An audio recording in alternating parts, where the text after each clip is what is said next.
నమస్తే అన్న. నమస్తే అన్న మీ పేరు? నా పేరు శంకు పోచయ్య.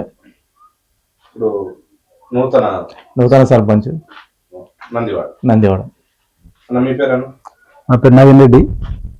ఇప్పుడు ఉప సర్పంచ్ 7వ వార్డు నుంచి గెలిచి ఉప సర్పంచ్. మీ పేరు అన్న? సంతోషరావు.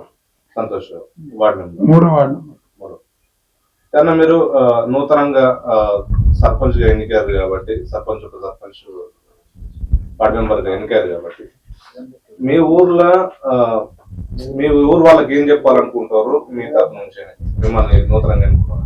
నందివాడ గ్రామ ప్రజలకు నాపై నమ్మకం పెట్టి నాకు ఓటేసి గెలిపించిన నా నందివాడ గ్రామ ప్రజలందరికీ వాళ్ళకు పాదాభివందనాలు తెలియజేస్తూ, మా నందివాడ గ్రామంలో చాలా సమస్యలు ఉన్నాయి. ఆ సమస్యలు ఇంటింటికి తిరిగి వాటర్ సమస్యలు కానీ, రోడ్డు సమస్యలు కానీ, వీధి లైట్లు కానీ, అలాగే స్కూల్కి సంబంధించిన స్కూలులో ఏదైనా ప్రాబ్లమ్స్ ఉన్నా దాని సమస్యలు కానీ, విలేజ్లో ఏదైనా మంచి చెట్ల కోసం సీసీ కెమెరాల సమస్యలు కానీ, అలాగే మా జీపీ కూడా నందివాడ జీపీ పాత జీపీ కూలగొట్టిరు, కొత్త జీపీ కూడా అతి త్వరలోనే మంచి నాణ్యతమైన గ్రామ పంచాయతీ కట్టించి, అలాగే పిల్లోర ఉంది ఒకటి, ఆ వర్రే కూడా చేపించి బ్రిడ్జి కట్టిద్దామని అందరి సహకారంతో మా నందివాడ గ్రామ పెద్దలు ఎవరైతే ఉన్నారో పెద్ద మనుషులు వాళ్ళందరూ సలహాలు సూచనలు తీసుకొని మా నందివాడ గ్రామాన్ని ఆదర్శ గ్రామంగా తీర్చిదిద్దాలని నా యొక్క కోరిక.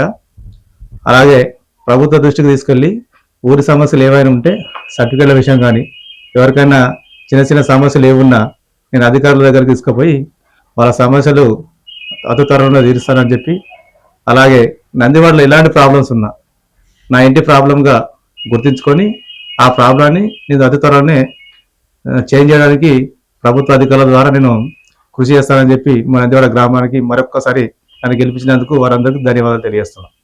అన్న మీరు ఉప సర్పంచ్ గా ఎన్నికయ్యారు కాబట్టి మీరు ఊర్లో గుర్తించిన సమస్యలు ఏంటి? మీ దృష్టి దాకా ఇప్పటిదాకా ఏమున్నాయి మేజర్ గా మీకు కావాల్సి? మాకు ఇప్పటిదాకా చెప్పింది వాటర్ ప్రాబ్లం అని చెప్పారు.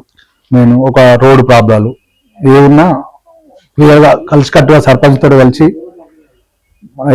ప్రతి సమస్యను పరిష్కరిస్తామని అనుకుంటున్నాం. సర్పంచ్తో మీకుండే సమస్యలు మీకు మీ దృష్టికి వచ్చిన ఇంతకు ముందు మీరు అనుభవించినవి ఉంటాయి కదా అన్న, సీసీ రోడ్ లో, డ్రైనేజ్ లో? ఒక సీసీ రోడ్ ఉంది, అది మెయిన్ రోడ్ లో అదొకటి. అక్కడ వాటర్ ప్రాబ్లం కూడా బాగుంది మా వార్డులో. 7th వార్డులో అంటే గుంతలు కొట్టుకొని వాటర్ వాళ్ళు ముంచుకున్నాడు. అది మాకు చూస్తూ ఉంటే రోజు పొద్దున అవుతా ఉంటే బాధాకరం అనిపిస్తుంది. ఇప్పుడు అదొకటి క్లియర్ చేద్దామని అదే అనుకుంటున్నాం మేము ఇక్కడ. మీరు వార్డు మెంబర్ గా ఉన్నారు, మీరు చెప్పండి మీ దృష్టికి మీ వార్డుకి సంబంధించిన సమస్యలు ఎటువంటి మీ దృష్టికి వచ్చినాయి, దాని పరిష్కారం దిశగా మీరు ఎట్లా? మాకు ఇంత ముందే లైట్లు పెట్టాలి, టంబాల గురించి, గిటార్ల గురించి చెప్పారు. అన్నీ చేపిస్తామని ఒప్పుకున్నాం. 2-3 సంవత్సరాలు చెప్పినారు, దానికి నేను కట్టుబడి ఉంటానని చెప్పినారు. సర్పంచ్ గారు మీరు చెప్పండి, అంటే ప్రధానంగా ఉన్న సమస్య ఏమిటిది? దానికి మీరు ఎవరు ఎట్లా అప్రోచ్ కావాలనుకుంటారు? ప్రధాన సమస్యలు అంటే వీధి లైట్స్ కానీ, విలేజ్ లో ఉన్నటువంటి వాటర్ ప్రాబ్లమ్స్, కొన్ని గలీలకు వాటర్ రాకపోవడము, వాళ్ళు మన కళ్ళతో చూస్తున్నాం వాళ్ళకు. ఎందుకంటే కొంతమందికి ఇల్లు లేక చాలా వాళ్ళకు పూర్తి ఇల్లు లేని వాళ్ళు ఉన్నారు, వాళ్ళకి ఇల్లు కట్టుకుందామంటే జాగా లేని వాళ్ళు చాలా మంది ఉన్నారు. వాళ్ళకు అతి త్వరలోనే అధికారుల దృష్టికి తీసుకెళ్లి వాళ్ళకు ఫస్ట్ పక్కా జాగాలు ఇప్పించి వాళ్ళకు ఇల్లు కట్టించే దిశగా మేము మార్పు కోరుతున్నాము. అలాగే నందివాడ గ్రామ పంచాయతీలో సంబంధించిన సమస్యలు చాలా సమస్యలు ఉంటాయి. ఒక్కొక్క సమస్యని అధికారుల దృష్టికి తీసుకెళ్లి ఒక్కొక్కటి సమస్యని మేము అతి త్వరలోనే దాని సమస్యని పరిష్కరిస్తామని చెప్పి మా నందివాడ గ్రామ ప్రజలకు విజ్ఞప్తి చేస్తున్నాం.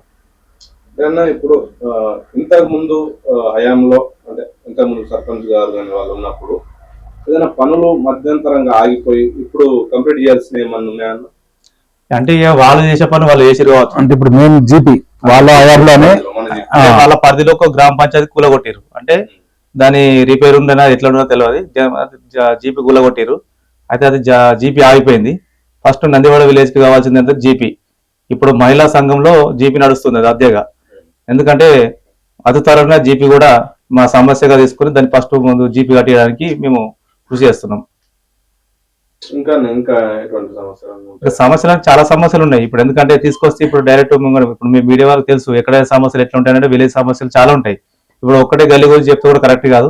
నందివాడలో ఉన్న పూర్తి సమస్యల గురించి మేము గల్లీ తిరుగుతాం. ఇప్పుడు ఛార్జ్ తీసుకున్న తర్వాత అన్ని గల్లీలో ఇప్పుడు అన్ని 10 వార్డులు అయితే ఏదైతే ఉన్నాయో ఆ వార్డ్స్ మొత్తము నా ఇంటి సమస్యగా గుర్తించుకొని మా వార్డు మెంబర్లు 30 సర్పంచ్ని దగ్గర వేసుకొని వాళ్ళతో కలిసి నేను ఈ గ్రామాన్ని ఒకసారి చెకప్ చేసి ఎక్కడెక్కడైతే ఫస్ట్ ప్రాబ్లమ్స్ ఉన్నాయో ఆ ప్రాబ్లమ్స్ తీర్చిదిద్దడానికి కృషి చేస్తాం. మీరు ఎట్లా ఫీల్ అవుతారు అన్న సర్పంచ్ గా? మీరు ఫీల్ అవ్వడం ఏంటంటే ఇది నాకు ఇచ్చిన సర్పంచ్ అవకాశం నా సొంత కోసం కాకుండా నా ప్రజలు నన్ను నమ్మి నాకు ఓటేసి గెలిపించినందుకు వాళ్ళకు నేను నా ఇంటి బిడ్డలాగా, నా ఇంటి సమస్యలాగా వారి సమస్యలు నన్ను నా భుజం మీద వేసుకొని వాళ్ళ కోసం నేను ఏదైనా సరే 5 సంవత్సరాలు పోరాటం చేయడానికి నేను సిద్ధంగా ఉన్నా. అన్న మీకు ఎట్లా అనిపిస్తుంది? మేము కూడా సమస్యలు చూస్తూ ఉంటాం రోజు. ఆ సమస్యలు క్లియర్ చేద్దామని చెప్పినాం. ఆ సమస్యల మీద కొట్లాడతాం. మీరు చెప్పండి. మేము అదే సమస్య కోతులు ఎలా కొడతామని చెప్పినాం సార్. కోతులు ఇప్పుడు పిల్లలకి స్కూల్ పోతానికి ఇబ్బంది వస్తుంది. మేము కోతులు అని చెప్పినాం, గిటార్ గురించి మాట్లాడినాం. దానికోసం మనం గెలిపించింది. నమస్కారం సార్.